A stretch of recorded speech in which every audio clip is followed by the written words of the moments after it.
కాచిన ఎలా ఉన్నావు? హాయ్, నేను మంచిగా ఉన్నాను. ఎలా ఉన్నావు? ఏంటి అంత నార్మలే.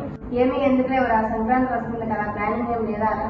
సంక్రాంతి అంటే పెద్ద ప్లానింగ్ ఏమి ఉండదు, ఎందుకంటే ఇప్పుడు అంతా నార్మల్ అయిపోయింది. కొత్త బట్టలు వేసుకోవడం, వీలైతే మూవీకి వెళ్ళడం, ఫ్రెండ్స్ తిరగడం, అంతే కదా సంక్రాంతి. ఇంకేముంది? అరే ఏంట్రా అంత సింపుల్ గా చెప్తున్నావు? 1 year నుంచి 1 year వరకు వెయిట్ చేస్తాం కదా సంక్రాంతి కోసం. కరెక్టే గానీ ఇప్పుడున్న సిచ్యువేషన్, బిజీ సిచ్యువేషన్ లో సంక్రాంతి అంటే ఎవరు అలా చేయడం లేదు. అంతా నార్మల్ అవుతుంది. అదే ఆ రోజుల్లో మాత్రం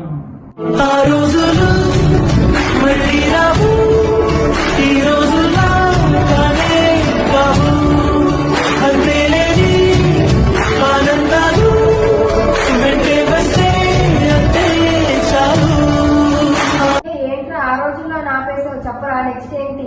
అంటే ఆ రోజుల్లో సంక్రాంతి అంటే చాలా బాగా జరిగేది. ఇప్పుడున్న బిజీ షెడ్యూల్ లో సంక్రాంతి అంటే చాలా కష్టం కదా ఎంజాయ్ చేయడం అంటే. ఆ రోజు మళ్ళీ వస్తే ఇప్పుడు ఎలా?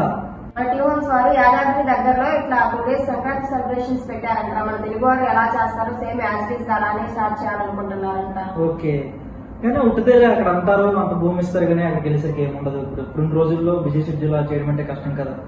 అలా ఏం లేదురా, న్యాచురల్ గానే మొత్తం అన్ని ఉన్నాయిరా. అంటే పూర్వకాలంలో ఎలా ఇట్లా గాలిపటాలు ఎగరవేయటం, అట్లా పూర్వకాలంలో ఎలా జరిగేదో గంగిరెద్దుల ఆటలు, హరిదాసులు, అట్లా కొండల తయారీ, సేమ్ మ్యాచెస్. అంతేకాకుండా వాళ్ళతో పాటు జబర్దస్త్ యాక్టర్స్ కూడా పిలిచారంటరా. సీరియల్ యాక్టర్స్ గట్రా, సినీ యాక్టర్స్ వాళ్ళు కూడా వస్తున్నారని విన్నాను నేను. సో మరి మనం వెళ్ళాలంటే ఎలా? ఇక్కడ స్కోడ్ అవుతున్న నెంబర్ కి కాల్ చేయండి.